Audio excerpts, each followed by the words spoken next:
Hello বন্ধুরা, আমি আজকে একটা আইসক্রিমের নতুন ভিডিও নিয়ে চলে এসেছি আপনাদের সামনে। আমি আজকে কুলপি আইসক্রিম বানাবো। তার জন্য আমি এখানে 500 গ্রাম গরুর দুধ নিয়ে নিয়েছি। গ্যাসটা অন করে নেব, কড়াইটা বসিয়ে দেবো, দুধটা এবার ঢেলে দেবো। দুধটা ফুটে গেছে, দুধটা আমি এবার নামিয়ে নেব।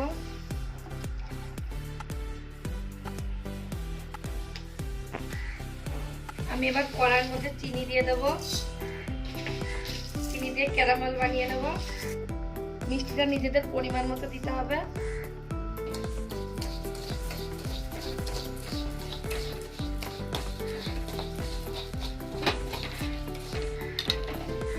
চিনিটা আস্তে আস্তে ক্যারামেলটা বানিয়ে নিতে হবে চিনি।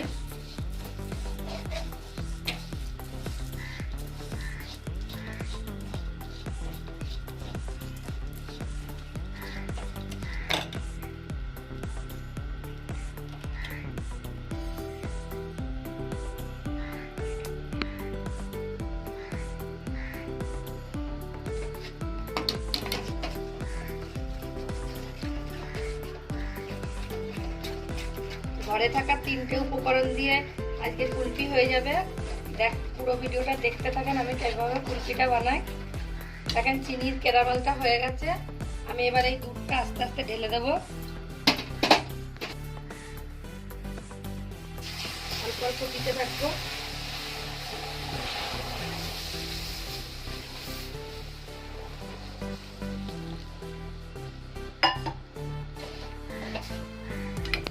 দুধটা আস্তে আস্তে পুরো শুকিয়ে নিতে হবে।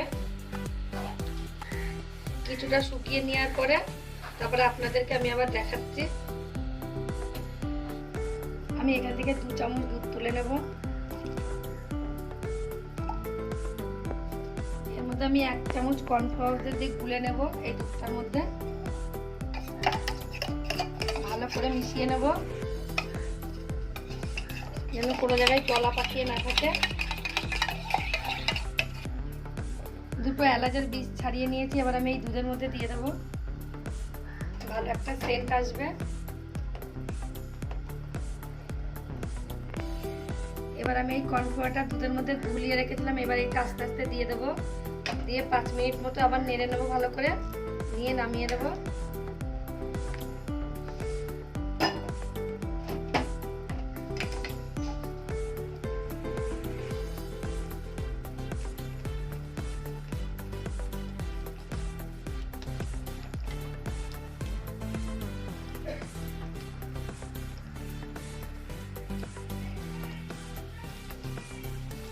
এবার আমি কুলপির দুধটা নামিয়ে নেব। কুলপি করার জন্য এটা রেডি হয়ে গেছে। নিচে নামিয়ে ঠান্ডা করে নেব। আমি এখানে কয়েকটা কাজু নিয়ে নিয়েছি। এবার আমি কাজুটা ঘষে দিয়ে দেবো এর মধ্যে।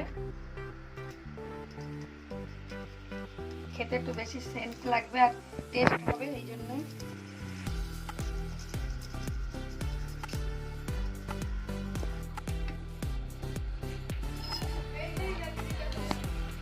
এবার আমি কুলপির দুধটা মগের মধ্যে ঢেলে নেব, ঠান্ডা হয়ে গেছে।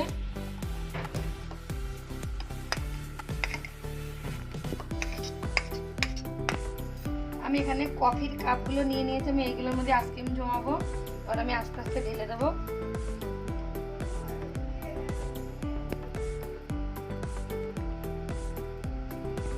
আমি এর কোনো মুখ সিল করবো না, আমি এবার কাঠি দিয়ে দেবো।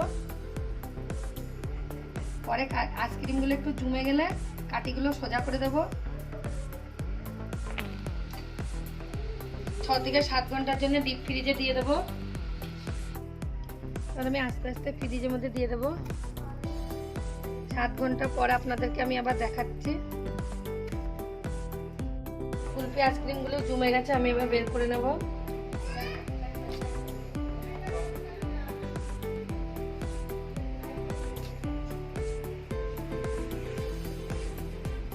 আইসক্রিমগুলো বের করে নিয়েছি।